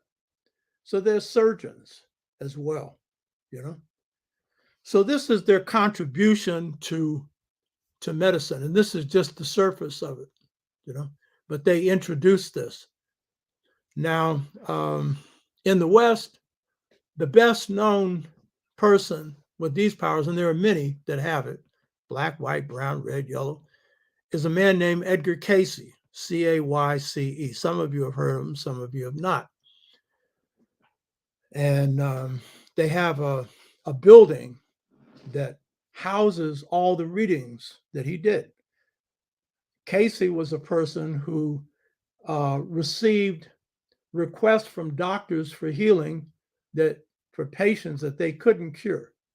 And he could cure them either by them being in his presence or by having something from the person, some object of the person that contained that person's vital force. And out of that, he had the ability, one, to prescribe the ailment, and he was generally accurate in defining what was wrong with the patient. And then he had the great ability to heal, a great ability to heal. There's no indication that there was a spirit that initiated him. It appeared that it's a gift that he brought in to this world. So these telepathic powers, all people possess the potential. Some manifest them. I've had life readings from people who are gifted at this. And then my Babalawo, who's a Yoruba priest, is a Araba, which is the highest form of priesthood, Ifeyemi. He is a person who is a master of divining, meaning seeing into your future. And I'm alive because of some of the things he saw and then prevented from happening, you know. So there are people with this power today, and there are systems that can still train people. And the Ifa system, the Yoruba system, is one among a number. Now, the Chwa are the authors of astrophysics. Astrophysics is the science of the stars. And this is a very important field. The pharaoh P.A.P.O. I said of the Chwa, He said, "He who is between the thighs of Nut, the Chwa, who dances like the god, and who pleaseth the heart of God before his throne." In other words, this Pharaoh P.A.P.O, who also asked one of his people who had traveled into Inner Africa to bring back a Chwa person, is defining the Chwa not only as someone who danced, but danced between the thighs of Nut. Now, Nut, N-U-T, is the goddess of the stars, the goddess of heaven, and the goddess of the sky. And her body stretches across the sky when you see a drawing or a painting of her with the stars on her body. And that's the Chwa, portrayal of her. So the Chwa are the first spirits to come from heaven to earth. They would have an interest in the stellar realm beyond ordinary. And they'd have a knowledge of the stellar realm beyond ordinary. I'm an astrologer, amateur astronomer. I'm not an astronomer. I just know enough astronomy to understand the basis of astrology. It's the best system of character analysis on the planet. And I've been into this since 1963. It's given me a deep, profound understanding of what makes me tick. And I'm also a historical, what they call it, mundane astrologer. I do charts of nations, looking at their personality. Nations have personalities. And so I can say that this is invaluable, and I'm saying this to set the stage for the meaning of astrophysics in human history, as well as in a person's human life. For African people, the heavens are important. And African people, traditionally, ancient and traditional African people, identify themselves with heaven or some realm of it. My name, Tashaka, is Zulu. Zulu means heavenly people. The Dogon say of themselves that they are a people who come from the males from Sirius B, which is, according to astrophysics, either the star of the origin of the cosmos, the Big Bang, or a star like it. And so they say that Sirius B is a star from which the males or the masculine derives, and Emiya, the companion star that Western astronomers debate its existence of, the Dogon know its existence, is a star of females. The Chinese, ancient Chinese, identify their star as the Milky Way, their star system. And many of the native people of the Americas, Venus is an important star for them. And it's interesting when you look at the behavior of the people, the star system has something to say about that. Now, we know now, and the ancients knew then, we're all miniature stars. The same elements that are in the stars are in us. So in the case of the Chwa place a special emphasis on the pulse of the person. And they call this the pulse of the soul, and it refers to their spiritual fire or their life force. The life force generally is associated with the Ka, which is, your life energy, and your double, which is your spirit twin. So this is the Chwa understanding that this life force is a person's spirit, but they also consider it their sacred fire, a part of their life force. And it animates the universe. It's a part of the force of God that lies within us. And they also say, the Chwa say, animals don't have this. The Chwa also say that when when you die, your life force returns to God in the sky, where it becomes a part of a star. They generally say one of these stars that flash across the sky, you know, and that this is a part of what a star is. Now, when the when the Twa speak to their children, again, because they're heavenly people, the first ones to descend to this earth, they would have this sense of stellar beingness. And so what they tell their children is this: look at those twinkling stars. They are the Twa people in the sky. If you are a good little boy or girl and live a good life that's honorable, that is not cowardly and is not cruel, your star will shine brightly in the heavens.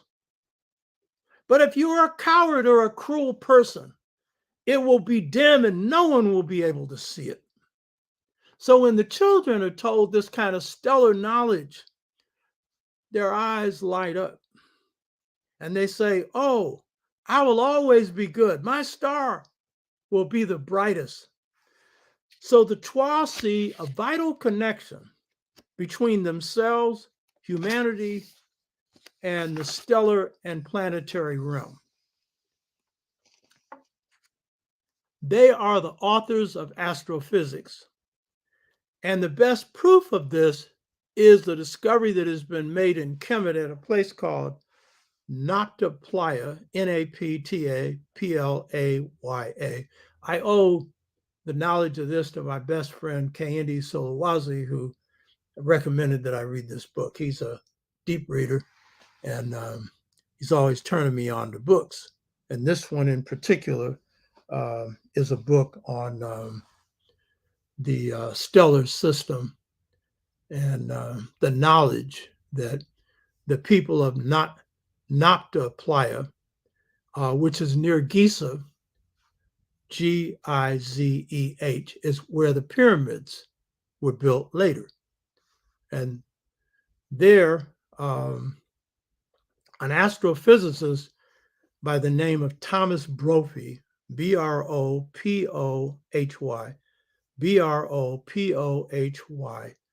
who's a NASA scientist, was able to translate the meaning of megaliths, which are these large stone monuments in the ground. And these megaliths were in a circle, a calendar circle. And the calendar circle had stones arranged of sandstone slabs. And they had two circles, an outer circle and then an inner one. The outer circle was used for sighting of looking at these stellar patterns, because what they found on the ground corresponded to certain stellar positions in the heavens at a particular time. So inside the circle were 6 larger stones, 3 of which were arranged in the star formation of Orion, O-R-I-O-N. Orion is at the place of the beginning of our stellar system, beginning of our galaxy. Now, so 3 of these stars are positioned exactly the way they are in the heavens. And based on the way stars would move, they would alter according to the particular time in terms of the movement of these 3 stars that represented Orion. And then above them were 3 more stars that represented the head and the shoulders of Orion, which when you look in the heavens, you will see the head and the shoulders. And this particular stellar pattern that Brophy interpreted um, reflected the appearance of the Orion star system 16,500 years BC. 16,500. It didn't mean that the people who put that there were there at that time. They may or may not. We don't know. But they knew of the movement of the stars during that time. And this measures, this is real key. We're talking about what does civilization mean? And one of them is deep science and a science of forces, right? Well, this means that they understood the precession of the equinoxes, which is a 25,900 year process.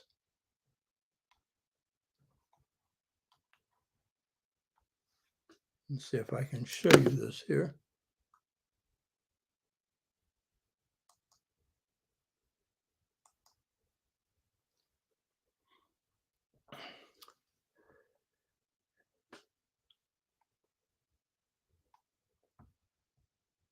Okay, this is showing you the Earth as it rotates precessionally. Precession of the equinoxes is the effect of the gravitational pull of the sun and the moon on the Earth, causing it to spin the way this does, like a top. And a complete precessional cycle takes 25,900 years. And we know the C.O.R.E were around for at least 6 of these cycles, at least 6 of them. So their ability to actually measure this is based on the time they've been here. They had a lot of time to understand this. Now, why do they call it precession? Normally, when you're looking at the movement of the sun across the sky over a 12-month period, and particularly the Earth across a 12-month period, it changes its position in relationship to the sun and to the zodiac every month for 12 months. And so in the case of astronomy, astrology, it goes from January, which is Capricorn, February, Aquarius, March, Pisces, and so forth. But when it precesses, it goes backwards. Instead of Aries, Taurus, it would be Taurus, Aries. And so each subcycle of a precession is over 2,100 years. It would be equal to a month in a year in the zodiac. The key point about precessional cycles is that the alignment of the Earth based on the gravitational pull of the sun and the moon that causes this spinning affects not only the sign that the Earth is aligned to, but it has an effect on the climate that is going on Earth. There are times where I've taught a course on ancient Kemet where I use precessional cycles to show how you can measure the psychology of a particular period. And so when we were dealing with pre-dynastic Kemet, ancient Kemet, and we were dealing with the Anu civilization, I projected that it was around 6,500 BC that the first dynasties of Kemet were set up under a C.O.R.E. And why? Well, one, they migrated into Kemet around 10,000 BC, but it would take a long time before they could set up a pharaonic civilization. And when you looked at the precessional cycle around 6,500 BC, It was the processional cycle of Shu and Tefnut. I covered this before when I was dealing with the Anu in Kemet. And what is that? That's a period of twinness. And what do we know about pre-dynastic Kemet? When we see a C.O.R.E wearing two crowns, one the ram's crown and the other the white crown, meaning he ruled both upper and lower Kemet. Contrary to popular opinion, it wasn't just the first dynasty where Kemet had some kind of unified civilization. All the elements of civilization in Kemet were created during this ancient period. So this period of Shu and Tefnut was a period of twinness. And what do we see with the C.O.R.E? Twinness, twin crowns. What do we see with the civilization of Kemet? Twin kingdoms, north and south. What do we see in terms of the thinking of Kemet? Twin philosophy. Life is slow dying. Death is a rebirth to a new life. So what you see is a cosmic mindset, but it is set according to the relationship of the earth to the zodiac processionally. So the Kemites understood this. And this was key to how they handled their understanding of civilization. And then seeing that the stars carried the spirits of their people, this is also why that would be important for them, you know.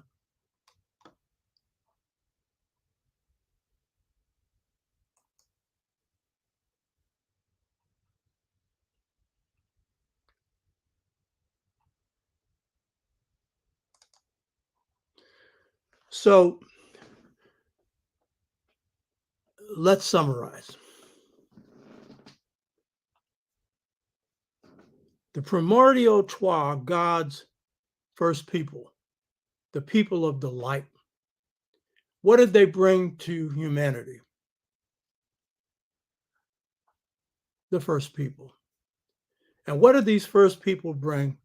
The light of truth, the light of justice, the light of creativity, creating the fundamental elements of civilization. And they created a light that brought about harmony between humanity and Mother Earth and the cosmos. They brought about a period of human history that people have not experienced since. And when we see people departing into other realms, and those realms are the realms of a material civilization in which a few get everything and everyone else gets misery, this is a transition that is a clear departure from what Africa had. Now, Africans themselves transitioned from hunter-gatherer to agrarian societies. We'll cover that at another point. But the key point is the Twa give to the world formative history, the foundation of history. And so the patterns they set up are the patterns that influence subsequent societies, especially African societies. And it is the pattern you carry inside yourself. So when we're talking about the damage that slavery's done to us, it's done damage. A number of 100 years. How do you compare that to 130,000? And if you want to deal with the whole expanse of history, 144,000. How is it that Blacks come out of enslavement with their humanity intact in spite of the scars? Because of this deep residue that's inside of you, you know? And it's the power that resides inside of you. And this is what makes you such strong people. But this is a power that all human beings have. But it is your legacy that gives birth to humanity, that gives birth to medicine, that gives birth to science, that gives birth to the highest science, quantum physics, but the highest mind science, telepathy, clairvoyance, the higher powers, to see ahead and to see behind. I always say, if this is true, this stuff that you're dealing with now is simple stuff. You can handle it. You be running around here talking about, this is just tough. Oh, I don't know. I ain't got no hope, blah, blah, blah. That's what they want you to think. But if you've internalized some of this, if you draw from some of this, then your powers are unlimited for good. So I hope you got something out of this. Before getting into any comments that people had, I wanted to thank some people because I just tapped into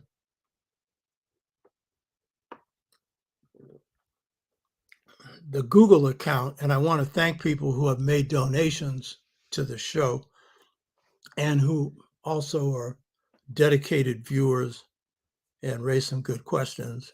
Robin Hughes, who's always on this show, I want to thank you, and she's made a number of contributions. I really appreciate it.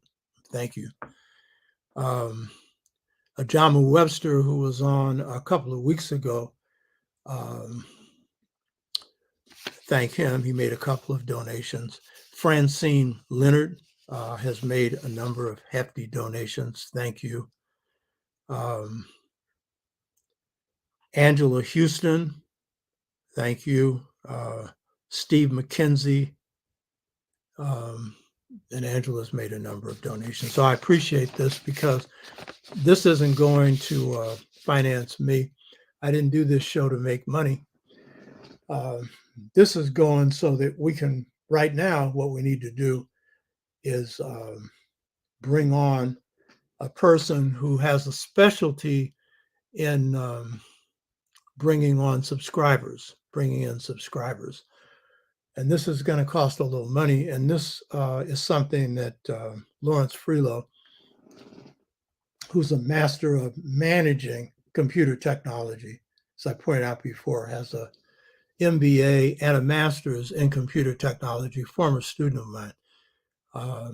He has recommended this, and hopefully he'll have somebody to bring forward. It's going to cost some money. So that's where this is going. Anytime people make donations, I'll let them know where the money is gone. So I really appreciate that. And as we grow the channel, we'll have more people to draw from. Let's see, questions. Brother Ogawa, has the Twa spoken about why the African was sent to America, why slavery happened, or what the future of Africa is? Not that I know of. And since they weren't involved in the slave trade, they certainly wouldn't have any vested interest in it. And I'm not so sure that there was a destined plan for us to be here. You know, I think that sometimes things in history happen. And one thing that happens in history is like life and death, civilizations rise and fall. So that's a part of the pattern of history. And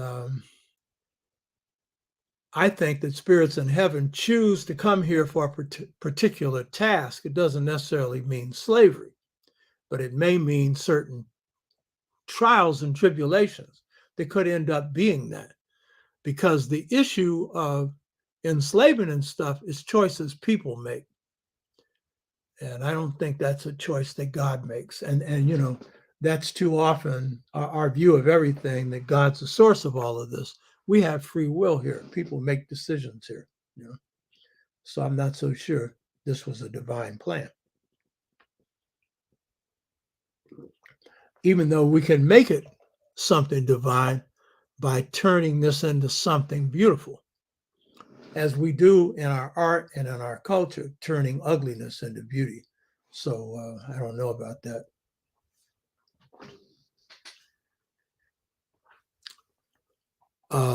Brother saying he thinks there'd be more viewers at a different time slot.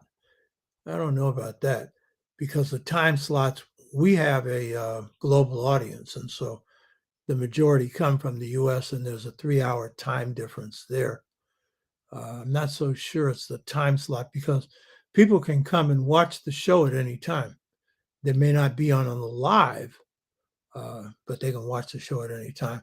And I noticed people who have built their platforms over the years, and they draw a good view at this time. So I don't know about the time, but I think there are other things that have to happen to grow the show more, and it requires some skills that we need to draw on. LaShonda Henderson, what a hopeful story. Teach the babies that their action now determines how bright their star shines. Yeah.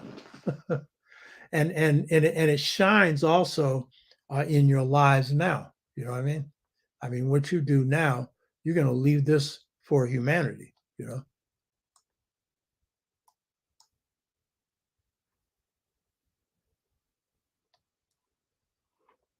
Okay, let me see. What else we have here? It said some comments below.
Trying to get down here.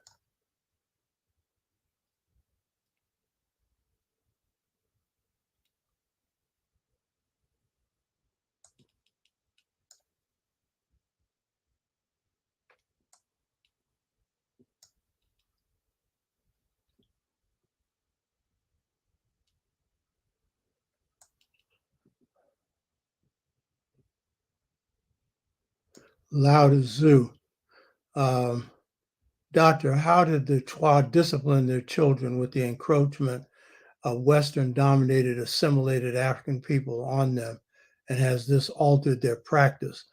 The C.O.R.E basically have been very kind in terms of their raising of their children, and men and women playing a role in that, very kind and gentle. I think that the real problem for the C.O.R.E has been the encroachment of Africans and Europeans, but in this case, Africans, whose mindsets have been transformed through slavery and colonialism.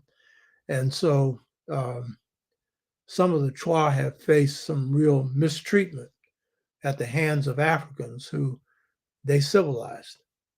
So, that's been the problem. And so they've had to work out a way to survive among these brainwashed Africans. Gerard, can you make a distinction between the C.O.R.E and the Dogon people? The C.O.R.E are hunter-gatherers in the period we're talking about. And then they also transition the world to agriculture, which we'll talk about next week. And the Dogon are agriculturalists. The Dogon displaced the C.O.R.E in the Bangaderia Cliffs.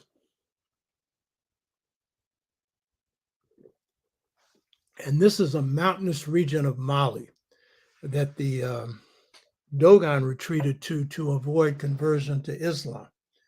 So when they moved there, the C.O.R.E are there.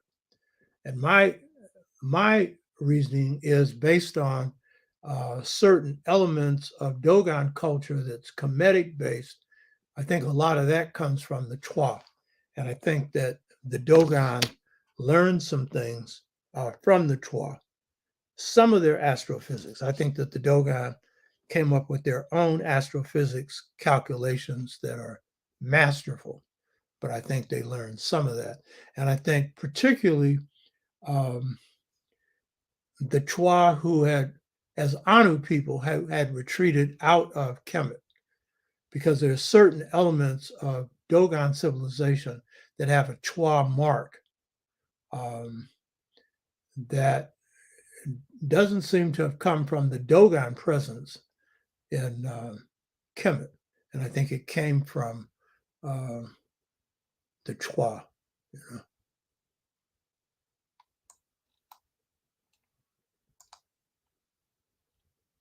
And I think that astrophysics was probably one of their foundational contributions.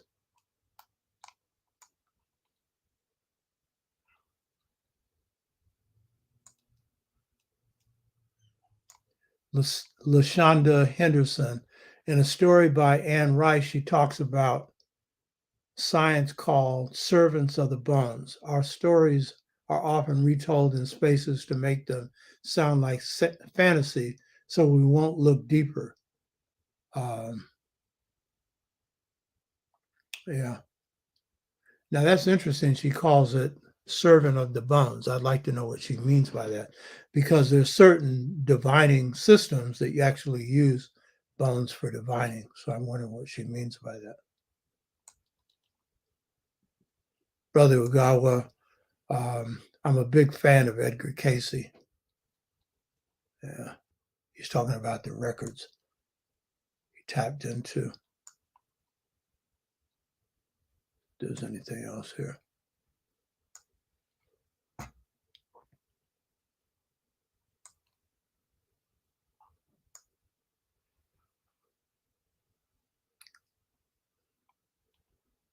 Nathaniel Turner, you keep inspiring me to do my works at home. Keep doing what I'm doing. Yeah, right on, brother.